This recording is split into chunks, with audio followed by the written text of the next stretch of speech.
wait. Markets shift overnight. Problems scale faster than solutions. Technology rewrites the rules.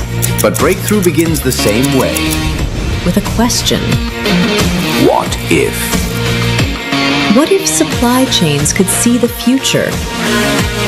What if clean energy wasn't a luxury?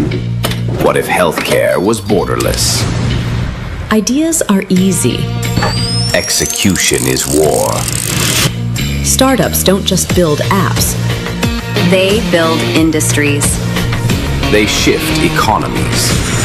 India, with scale, speed, spirit. Germany, with discipline, depth, design. 2 nations, 1 ambition. To engineer sustainable value.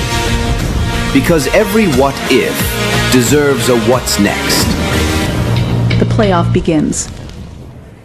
Ladies and gentlemen, it's my honor to invite the players for this segment. Mr. Siddharth Basin, MD, German India Innovation Corridor. Ms. Anja Hendel, MD, Next Gen Management. Mr. Honza Ngo, co-founder and MD, Blockbrain. And Jan Frederick Damenheim, Quantum Systems. Let's unpack strategies for fostering innovation, of course. Can we please have our distinguished guest here on stage?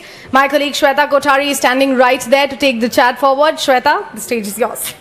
Thank you, Sakshin. Here I thought I'll never be a coach, terrible as I am at sports. Thank you very much, all of you, for being with us here today. So, Germany, known for its innovation, something that drives its economic growth, something that we can envy in India, but we have our own word for it. It's called jugaad, and literally translates into frugalness. And when you combine the two, you're looking perhaps at a powerhouse, and that's what we are here to discuss today. Let me quickly begin with Anja. You know, we were discussing the partnerships that India and Germany can have prior to this session, and we talked about how India's Mittelstand can perhaps combine with Germany's Mittelstand with India's unicorn might, the number of unicorns that India has been able to produce. And when you combine those two powerful entities, you're looking at possibilities. What sort of door does it open for Indian entrepreneurs? Yeah, thanks for the question. I work for Next Generation Mittelstand. So what we do is we are one of the 10 startup factories of Germany, and we try to build the new Mittelstand out of the existing Mittelstand, who has to also reinvent itself in parts, but also build new startups from academia and from the collaboration.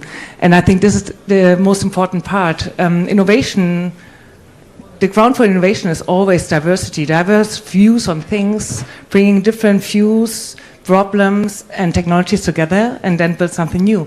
And I think this is exactly where the magic happens, and that's why I'm super happy to be here today, because I think this is the mixture which we have from startup, entrepreneurial ideas, technology, academia, but also the German Mittelstand. This is what the land is about. We have a Weltmarktführer in every valley here. So, and we have lots of good academia, but this is also what I see in India and seen for the last 20 years since I started to work there in the early 2000s. So, you just mentioned it. You have an impressive unicorn landscape built in the last year. So it's not that we have ideas here and delivery is done in India. It's really about collaboration and building new things together. All right. And Siddharth, you represent India, but you also represent Germany. And in your assessment, what are some of the key areas that remain untapped when we look at innovation and innovating for future? Green energy, energy crises, those are conversations that we're increasingly having in India as well. So what are these future areas where perhaps innovation is possible to build deeper ties between India and Germany? No, absolutely. Great question. So we really believe that India needs a lot of manufacturing expertise at this moment, given the Prime Minister's vision to take India to the next 5 trillion, 10 trillion untapped opportunities that India needs to unravel. And this is where a lot of German innovation can actually be implanted and transported into the Indian industry, because if you typically look at an assessment of some German startups in any region, be it Stuttgart or Karlsruhe or Munich or even Berlin, a lot of these German startups get opportunities to work with good German corporates, which are primarily manufacturing companies, and they do a lot of projects and POCs and venture clienting with these German companies. Given the experience these German startups get from working in this condensed environment of advanced precision manufacturing technologies, they could be a good transport to Indian innovation and actually empowering the Indian innovation that India really needs. And on vice versa, Germany really needs the Indian digital talent and the sort of fast-paced agility that India can power German systems. I mean, there's still fax machines used in German government offices, and that's something that Germany could learn from the Indian ecosystem on being faster and more digitized and having better payment systems, for example. So I guess that's one of the cross-learnings India and Germany could take from each other. So. Payments, that's very interesting, and I think I have a question there for Honza for that matter. So when it comes to India-Germany collaboration on AI, fintech, payments, what's the future looking like for you? Yeah, first of all, thanks for having me. Good afternoon. I'm the co-founder of Blockbrain. We are an enterprise AI platform based in Stuttgart, and we help medium to large enterprises integrate AI and utilize the company knowledge a little bit better. And we actually work with Indian engineers quite a lot regarding AI, because we have seen that the talent density is very high. And I think regarding collaboration, it's really about bringing them into the culture also of being part of the team, but not just like a freelancer, but really like having the ownership mentality, having stake also of like regarding equity, so that they really feel that they are part of like bringing AI towards global standards. All right, Jan, if I were to ask you, what are possible collaborations that India and Germany are yet to arrive at? Perhaps something that you see happening in the future. Where does the opportunity lie when it comes to innovation and better collaborations between Indian startups and German Mittelstand? Yeah, thanks for the question. First of all, thanks for having me here. I'm from Quantum Systems. We are a German-based drone manufacturer with a clear focus on hardware, software, and AI. And this is also the answer for your question. We see a lot of potential in the software and AI knowledge and know-how from India. And this is a very nice hook to jump into the Indian market, not only from the market perspective that there's a lot of potential, but also from the hiring people perspective. We see in diversity a huge benefit and advantage when we take a look at our competitors. So diversity is the key here. And even in defense topics. For sure, there are some more sensitive topics you have to cover as well: security, compliance. Are you willing to share everything, which is maybe your USP in your home market? Those are many questions you have to think about as well. But coming back to your point, I think diversity and the knowledge India has already shown in many impressive projects is something we want to be part of. All right, Anya, I want to come back to you. Prior to this panel, we were also discussing how to take international Indian companies international, and how that also continues to be a challenge, and perhaps something that Indo-German partnership will help Indian startups.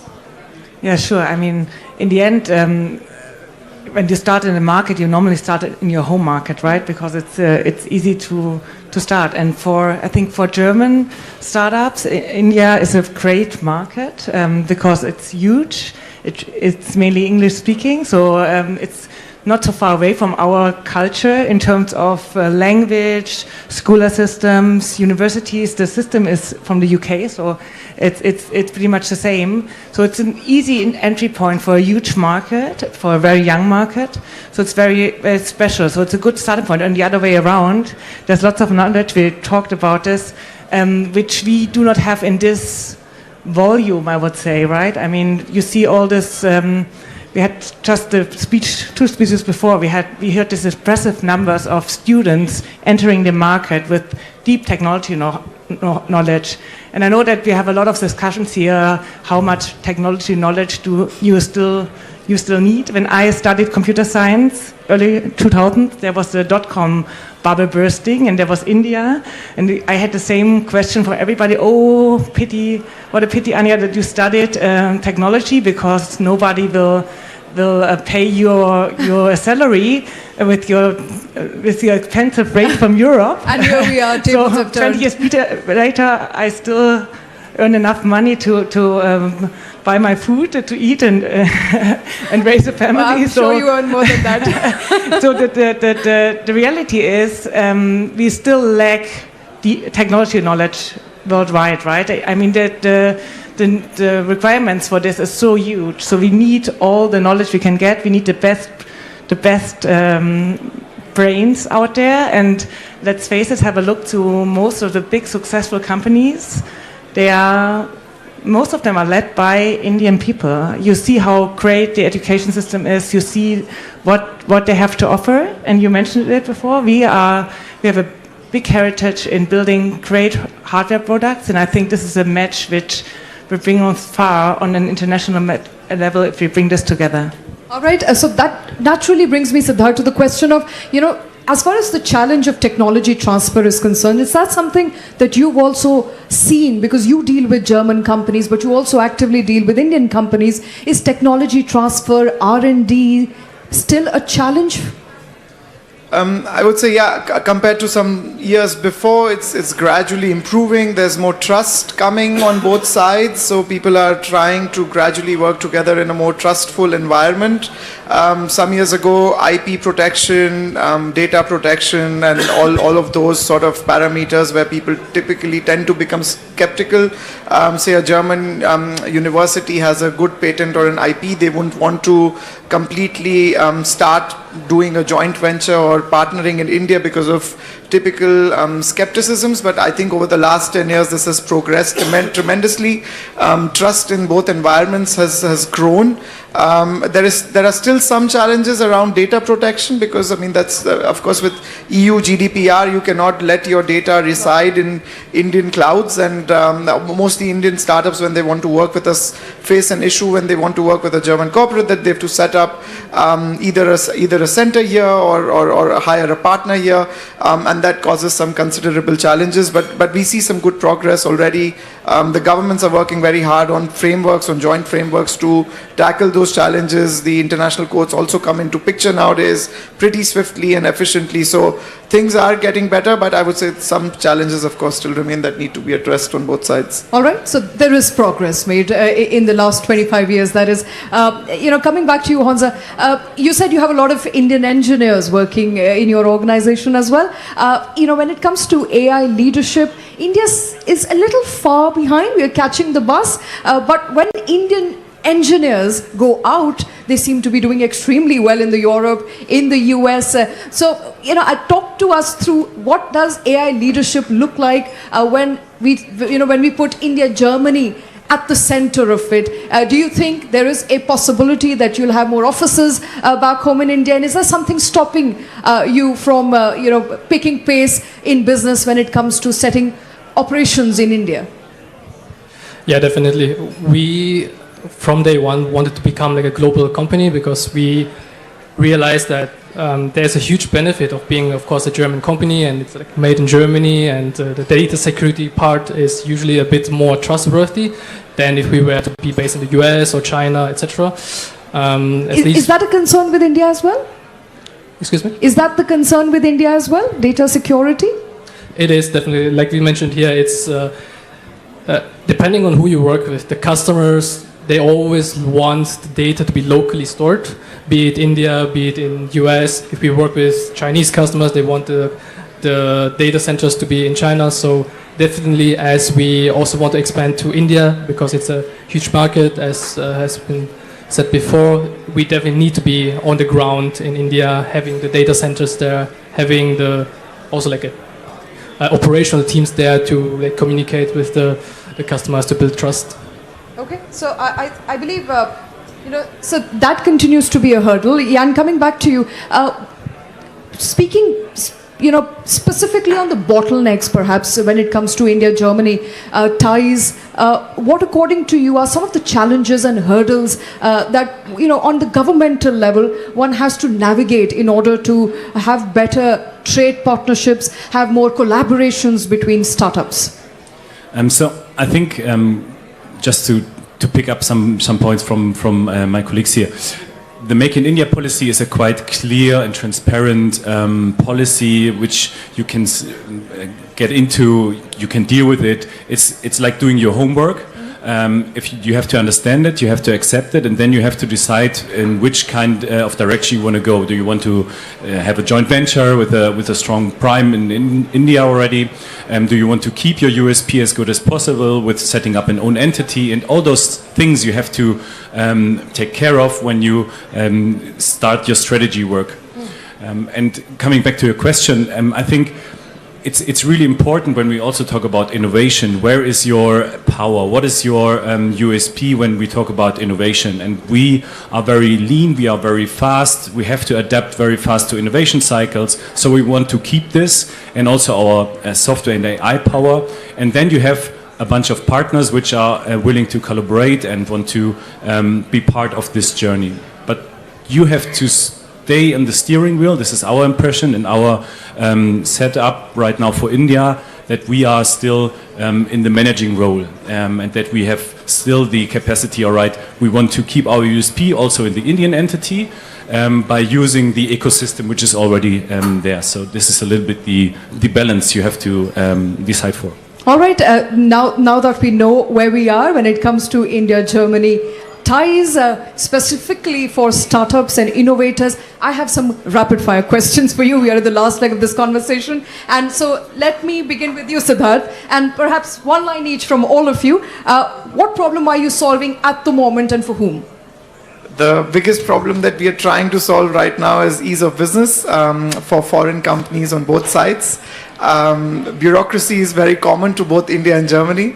It takes roughly 16 weeks for a foreign company without any Indian shareholder to form a fully private limited company in India.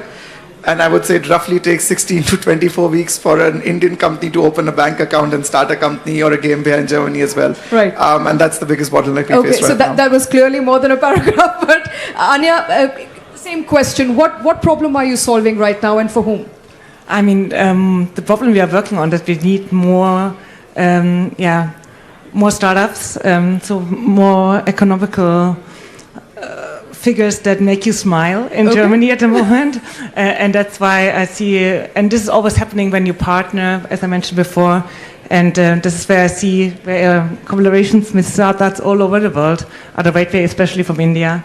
Okay. So this is what I'm solving. I hope to solve this for a little part, my little part for our country. So, yeah. All right, Hansa?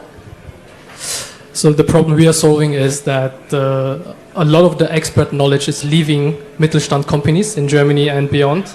Like 30% of the people working now are going to be retiring in the next few years. So we are trying to capture this knowledge and digitalize them inside of digital twins, we call them. So this knowledge is accessible to everyone inside the company when they need it at the right place at the right time. Jan? One practical thing, export licenses for dual-use goods, but that's on the German side, to be fair. And I think the biggest challenge right now is to set up the entity with all the documents you have to hand in and do the translation stuff. So this is, I would say, the midterm, short-term challenge we are solving right now. All right, coming back to you, Siddharth. What's your secret weapon or perhaps an unfair advantage that you have? I would say networks. We've got very strong networks. So whoever comes and works with us gets access to our networks. I think that's our secret weapon. Network is net worth? Yes. Anya? Yeah, I think a great collaboration network. I mean, we bring startups, academia, and Mittelstand together, and this is where the magic happens. So. All right, Hansa? I'd say it's our agnosticity. So no matter whether you want to use GPT or Anthropic or Gemini, or you want image generation, text generation, you will stay future-proof basically because you don't have to decide and be bound to one ecosystem with us. Yeah. the product for sure, and the global situation right now. So everyone is looking for UAVs, drones in general, and with our product right now we are on the top. All right, I'm going to start with you, Jan, this time. So if you started from scratch with no precedent, what would you build differently today? I would stick to the plan right now, to be honest. All right. Yeah. Okay, Hansa? Actually, I can only agree because the market is changing every 4 weeks right now in the AI market, so you cannot really predict what has happened, so it's about adaptability. Yes. I didn't start from the beginning, so I just started to work there, and what I see what is be done in a very good way is, and I really honor that what was built there is this big network connections. I mean, it's set in an easy way that the network is, but in a country or in Baden-Württemberg, you have such a big region where you have to know the connections everywhere. It's not like in a big city like Munich or Berlin where you know everybody or meet everybody quite easily.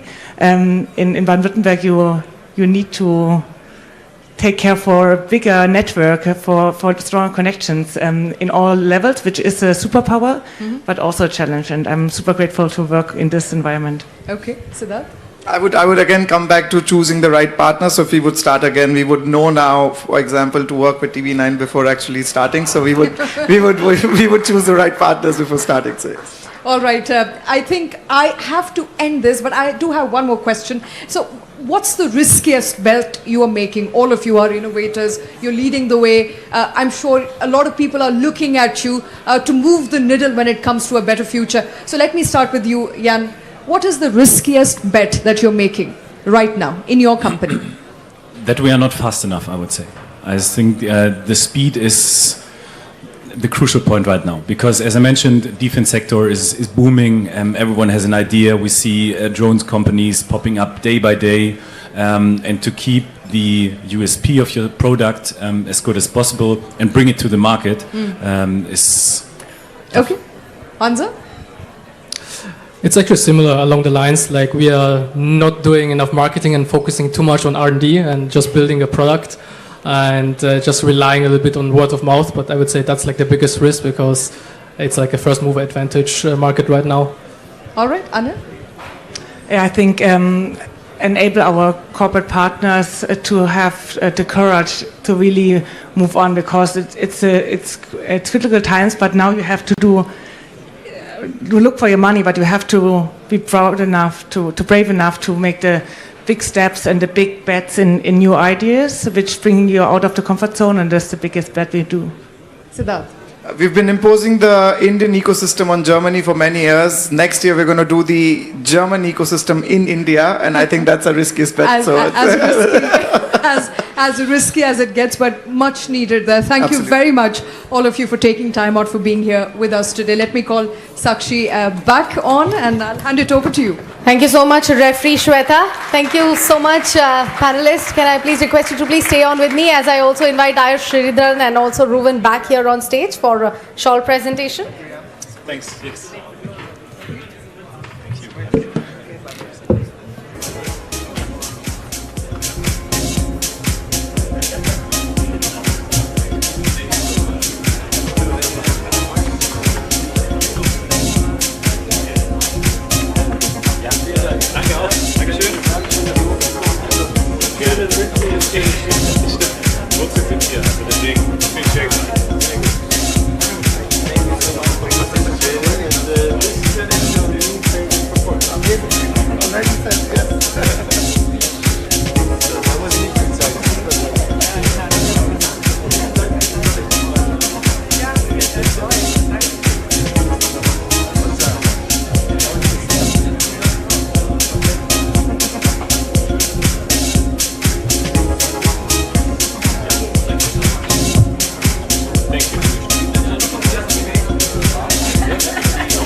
Thank you so much for your amazing contributions, ladies and gentlemen. I am not going to proceed forward because I have a bone to pick with people at the back. May I please request you to please join us here in the main hall? I am not going to proceed without you joining me back here. Please, please, get your coffee mugs and your cookies back here at the space and kindly settle down.